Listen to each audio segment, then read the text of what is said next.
Okay, lovely. Right, the first thing that I want to have a look at, let me just sort that out. See what's in double. What's in this one?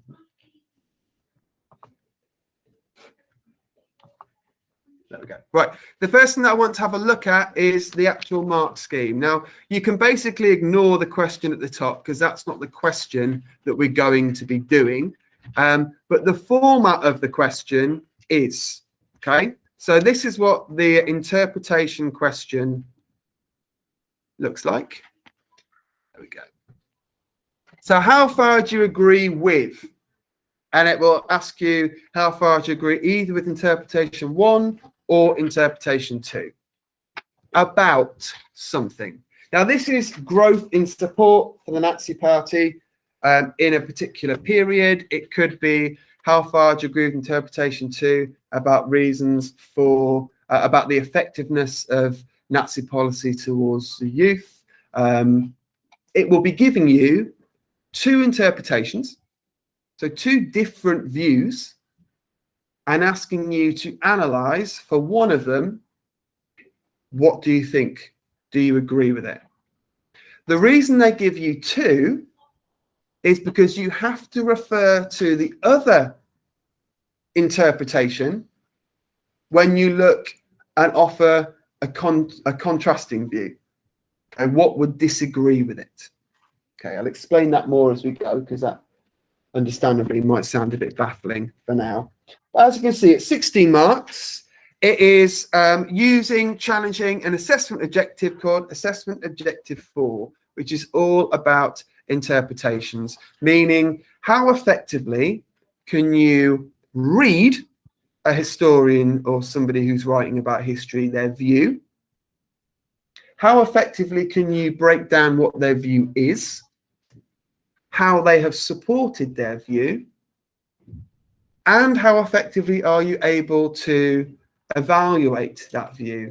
Meaning, to what extent is it true? Do you agree with it? But to what extent could you actually challenge it? Now, it sounds like that's a lot of work because in terms of your thinking, it is. It's not anything that's beyond you, but that's why it's 16 marks, because there will be plenty of students who will really, really struggle with that. But I honestly don't believe that's going to be the case for anyone in this room from what I have seen. Now, if you come down to the mark scheme itself, I'm going to go straight to the second group, okay? Because I believe strongly that all of us in here are capable of getting into this level 3. Now, in order to get a level 3, the answer provides an explained evaluation, agreeing or disagreeing with the interpretation.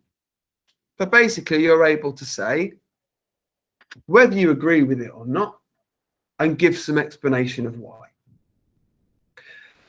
Good analysis of the interpretation is shown, indicating the difference of view. So what don't you agree on? And deploying this to support the evaluation. So what from the, in this case, interpretation 1, challenges interpretation 2?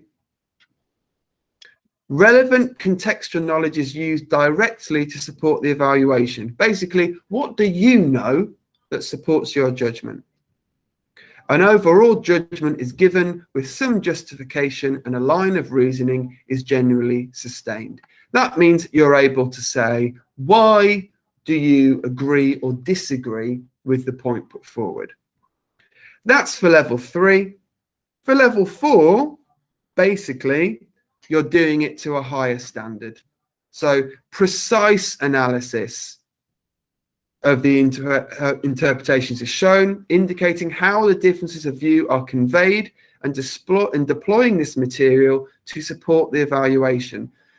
That idea of how the differences of view are conveyed, that's looking at the language, not just the content, but what types of words does the historian writing the interpretation use? That's really the difference between level 3 and level 4. Pretty much everything else is the same, but are you able to pick out the how the writer is conveying what they think. And don't worry if that sounds bafflingly confusing. We're going to have a look at it together. Okay? So that's the mark scheme. Notice that I haven't talked anything about the content, because no matter what the question was, the content will be applicable to this. Okay? Now, if you have glanced at the other handout that I've given you, as you will spot quite quickly, the content in this case is related to women. Nazi policy towards women. Okay? Something that you have spent time on pretty recently using the fantastic Alicia Shanks stuff on Oak. And you'll notice, or you may not, but you'll notice now that in fact interpretation 2 that I've chosen is from Alicia Shanks, because they're not always full historians, these interpretations. Sometimes they'll use websites, sometimes they'll use writing from a textbook is an interpretation. And in fact, that's one of the interpretations that I've picked out here. Now, the first thing that we're going to do is just be clear on what question you're being asked. Okay? So in this case, and I would like you to write this at the very top of your paper, you're being asked, how far do you agree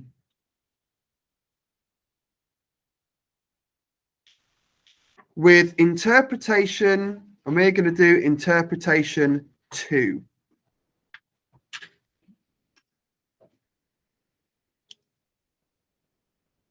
So how far do you agree with interpretation 2 about the effectiveness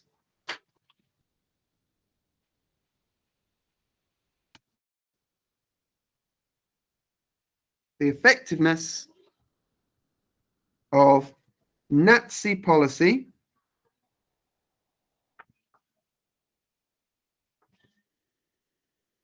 towards women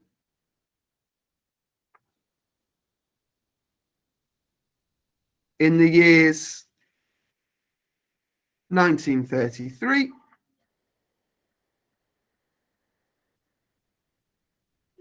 to 1939. And it will always add the little, as you'll have seen on your marks, your mark scheme, explain your answer using both interpretations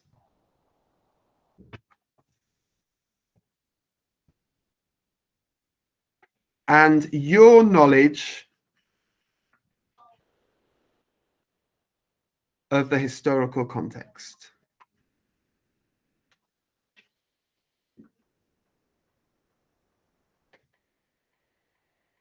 Okay.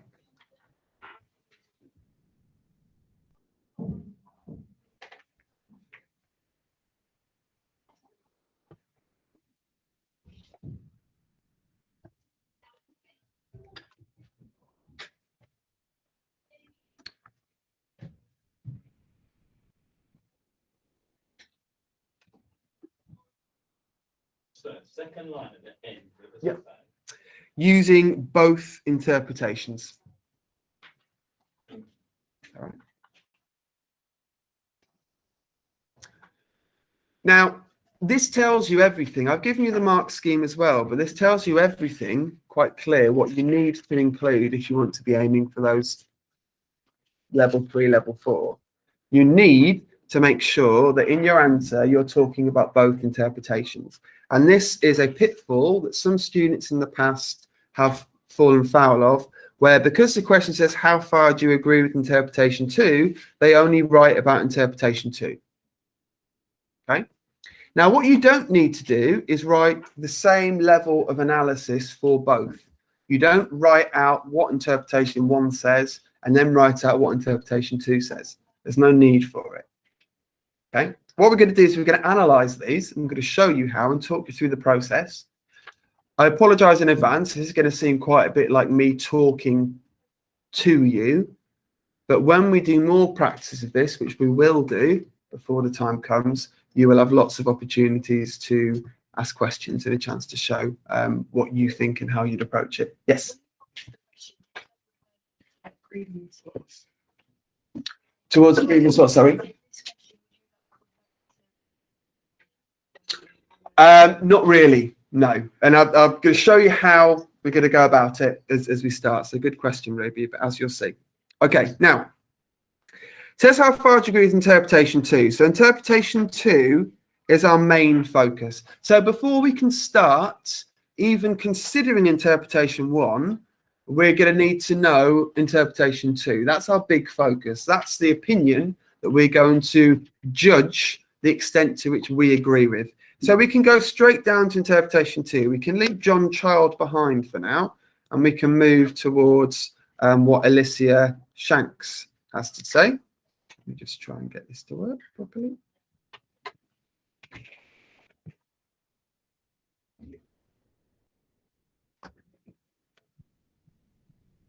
There we go, it's a bit better. Right, now, steps we need to go through. Now, importantly, when you get your exam paper, you can write all over the interpretations. That paper is yours. You don't need to treat it as sacrosanct. You can write on it. So you can plan your answer before you write it. And again, a common misconception of students is to think that when you're spending time planning, that you're wasting time. Complete opposite. If you do a good plan, the actual writing of it will be so easy. People confuse themselves and think that writing answers takes a long time. It doesn't. What takes a long time is the thinking of what to write. So if you plan out what you're going to write first, the actual writing of it is really easy.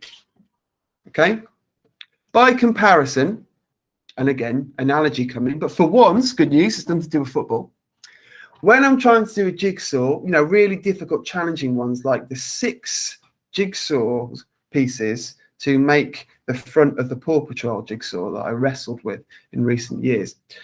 In order to be able to do that, you don't just have them turned upside down in a big muddle. In order to start doing it, you get the jigsaw pieces, you turn the right way up, and you have them so you can see what each piece is. That makes the process of putting that jigsaw together much, much easier. Similarly, if I'm going to stick with the child's toy analogy, of which so much of my time is spent these days, Lego.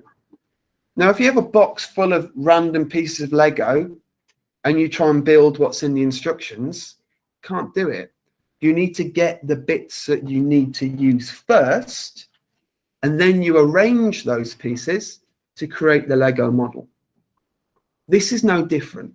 So this phase we're going to do now is all about arranging your pieces before you then put them together to build a model, to write your answer.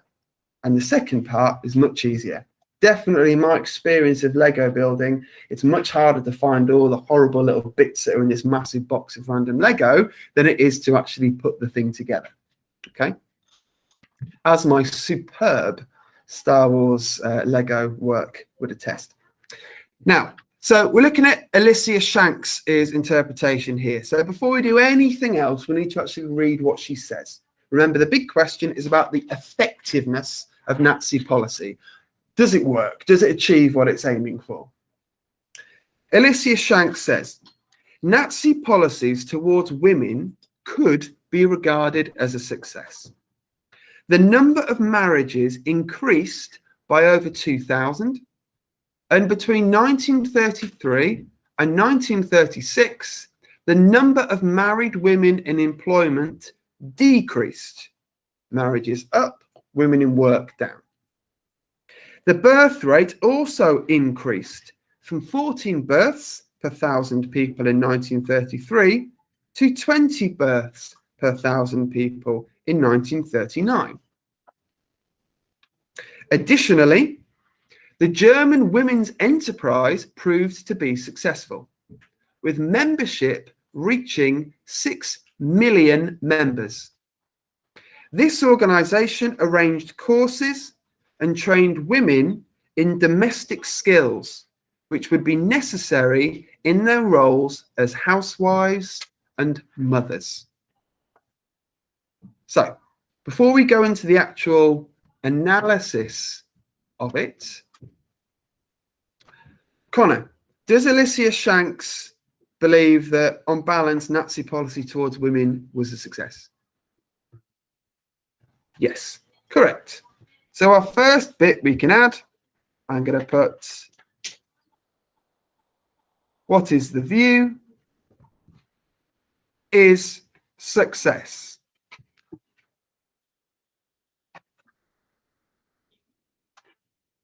Now that might seem fairly basic, but it's actually really important that you've got that there, because the examiner needs to have a clear answer to how far do you agree with interpretation 2. So you need to be clear on what you believe interpretation 2 is saying.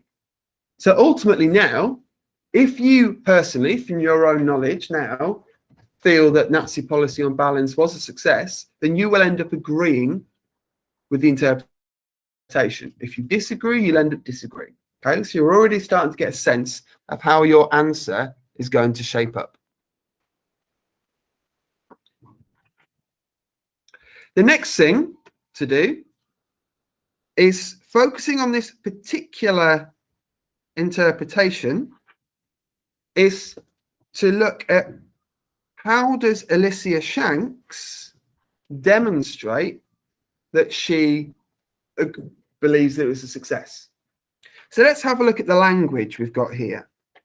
We've got the word success. We've got increased, successful. Okay.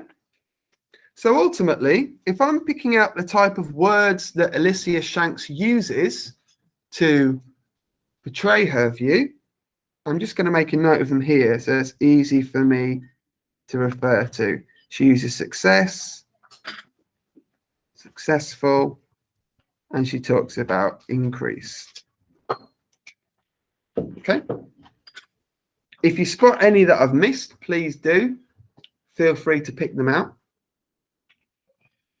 The next thing, so this is the words to support, if you like. The words that indicate her view. We've also need to look at the evidence to support.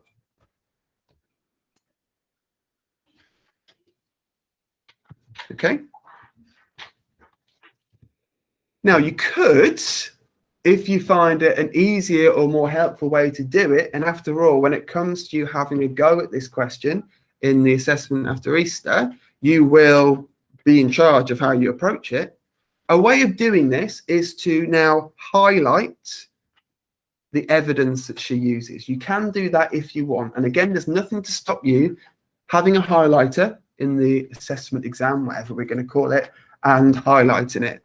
But for now, and because personally I'm a little bit highlight averse, I'm going to just write.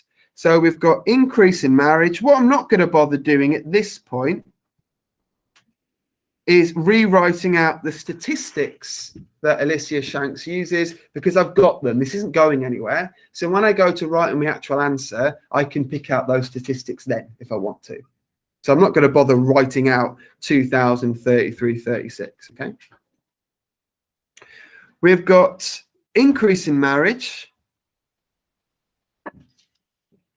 decrease in what I'm going to call the working wives, because she says the number of marriages increased by over 2,000, and between 33 and 36, the number of married women in employment decreased. So less wives working.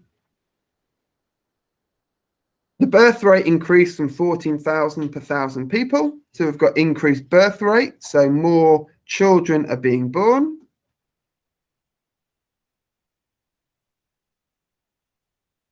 More babies. And we've got here where it says the German Women's Enterprise proved to be successful, with membership reaching 6 million members. So many women trained in domestic skills. The fact that 6 million women have signed up to that suggests that they're what? 6 million people have signed up to be part of this German women's enterprise. What does that indicate about the women in Germany? Oliver? Good, yeah. They're buying into it. Note that there isn't any suggestion here of a law insisting they attend. There isn't compulsory membership. They've chosen to sign up to this, which can be, we can infer, suggest that they're bought in, they're happy about this. Okay? So this is all from Alicia Shanks and what she is bringing in here. What we also want to do, I'll just move slightly this way. This is where, as the question says, your knowledge of the historical context. So you want at this point to make a note of how you can support Alicia Shanks's view. Okay? So your evidence. Okay?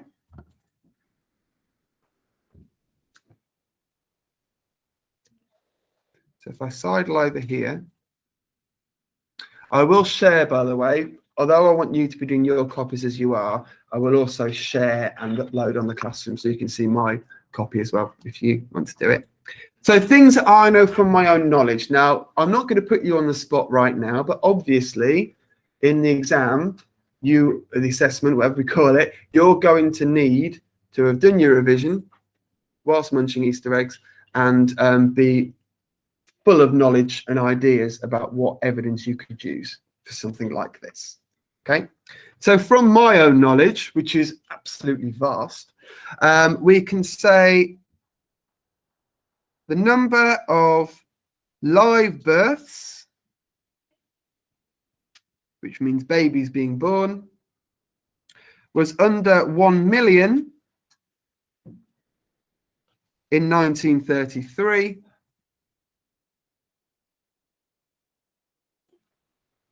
But over 1.4 million in 1939. So there has been round about a third more babies being born compared to 1933. Okay, roughly. We've also got, in terms of, remember the whole question is the effectiveness of Nazi policy towards women. So it's okay if you're not specifically referring to stuff linked to what Alicia Shanks has said, you're picking out evidence that you can use to demonstrate that the whole Nazi policy is effective. By that, for example, nothing that Alicia Shanks talks about, but I'm going to bring in that I know that 15% of women teachers lost their job.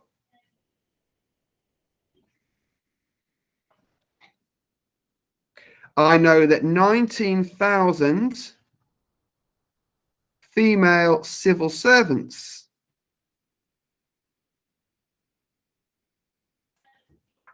lost their job.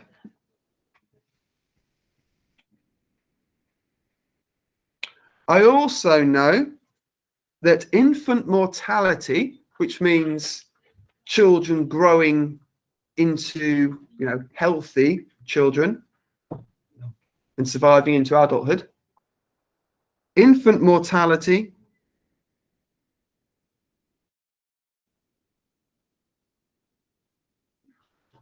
so young children dying reduced due to improved sanitation, keeping everywhere clean, and preventative medicine. So there you go. If you're ever trying desperately to find something to praise the Nazis for, we can comment that they've actually made a positive difference to the survival of babies. Okay. And it's quite thin ground. And I'm also not really sure of a situation where you'd be asked to try and find things to. Maybe if you've got an entrance exam to the Ku Klux Klan or something. But hopefully none of you would consider such a thing anyway. But I digress. Now, there would be nothing to stop you. Remember, this is my version. There's nothing to stop you if you wanted at this stage to start talking about things like the award of the medals for how many children mothers have had, marriage loans, how many of them are given out.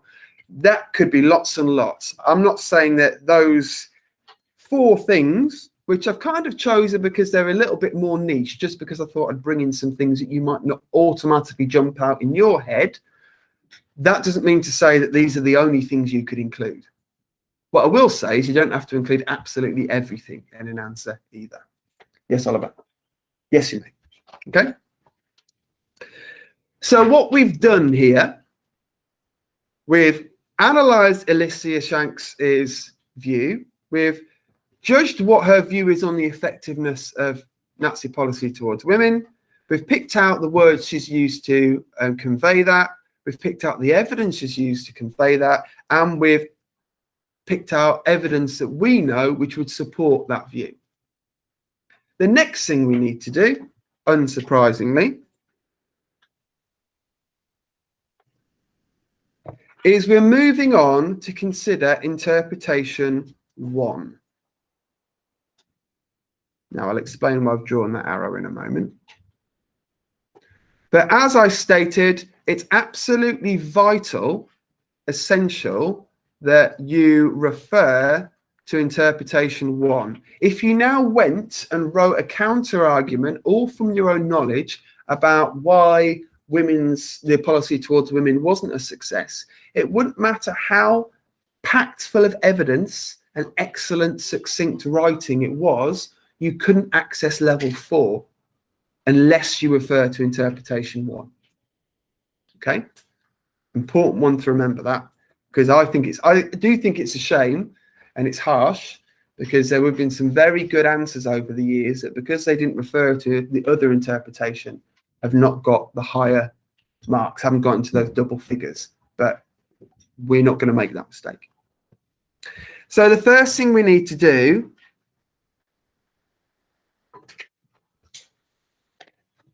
is a similar approach that comes out to how we looked at the first one. Okay, but we don't need to go into it in as much depth, because we're using this to compare with the other interpretation. We don't have to analyze this completely separately. Okay, so the first thing to do is to read it. So John Child writes, the impact of some Nazi policies towards women was either minor or temporary.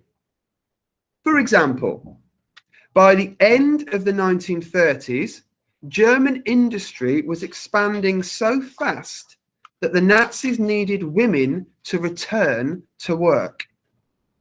Some Nazi policies were reversed. In 1937, women with marriage loans were allowed to work. Because of this, compared with the 5 million women in work in 1933, there were actually 7 million in work by 1939. Okay? So clearly John Child is offering an alternative to what Alicia Shanks has said. Our first arrow, dead simple, again, is just picking out a couple of examples of words that John Child uses to portray his view. And both of the ones that I think are relevant are right there in the first sentence. As a tip, usually at GCSE level, it will change a little bit next year when we're doing A-level interpretations, because all sorts of different abilities will be doing this. They are likely to make sure that in that first sentence of the interpretation they've chosen, it will pretty clearly say what the view is. Okay? The impact of some policies towards women was either minor or temporary. Both of those words definitely conflict with success and successful that Alicia Shanks has used.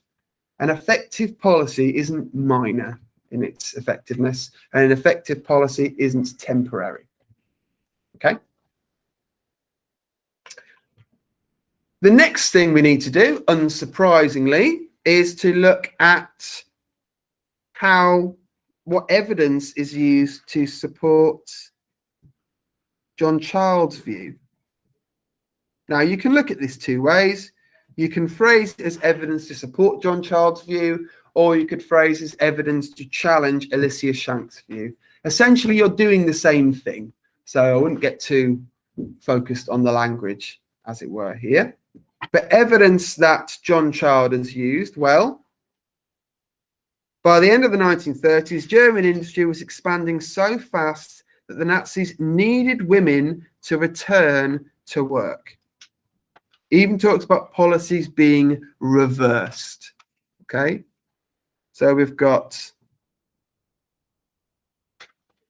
policy reversed,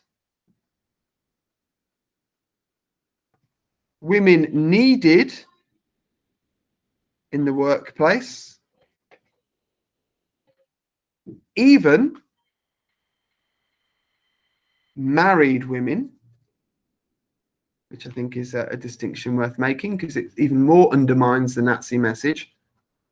And there is, of course, this, I think, pretty damning use of evidence, very effectively from John Child, that more women working in 1939 than in 1933. So if the Nats gone me, reversed, married women needed in the workplace. Okay,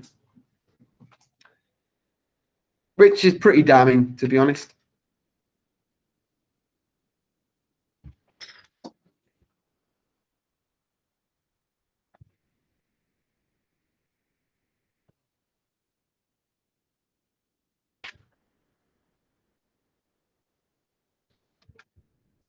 Now, this random arrow, which has appeared, I'm going to move this slightly up, but I'm not going to take it off because I know some of you are still noting that down, which is fine.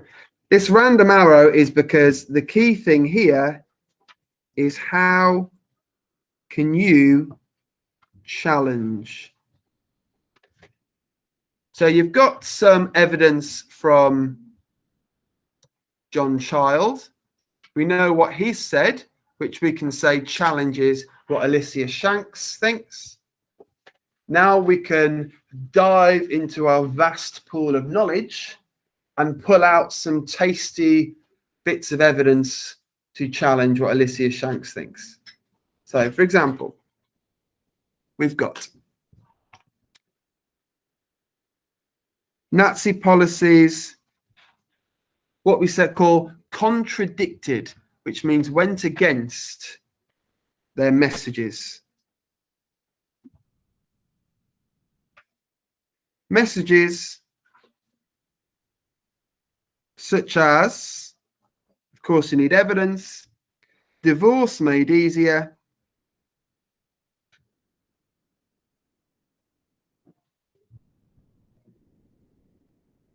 and Lebensborn. Now, I'm not turning all these into full sentences because that's what we do in our proper full answer. This, as we say, is just me guiding you through the thought process. And you wouldn't necessarily, when you plan this before you write, do it to quite this extent. This is me just taking us through the thinking we go through. Yes, Joe? Yes, you may. It's fine. Okay. We've also got that the marriage. Just let me write this and then I'll come to any questions about my scroll. The message rate increase only temporary. Okay, so the rate of marriage increased only temporarily.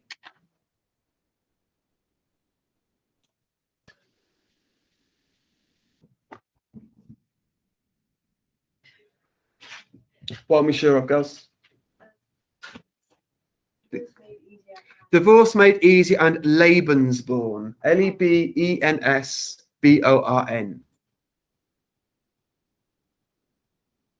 Of course, you all know what Lebensborn is. You remember that, but you might not, so we'll go through it. Don't worry. Okay. The marriage rate increase only temporary.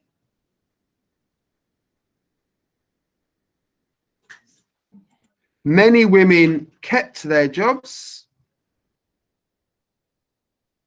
This is all things that you will know from your own knowledge or revision. And birth rate lower than early 1920s.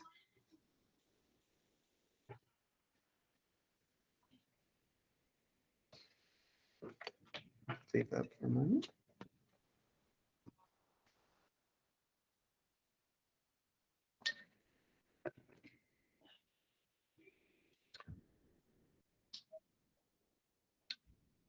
So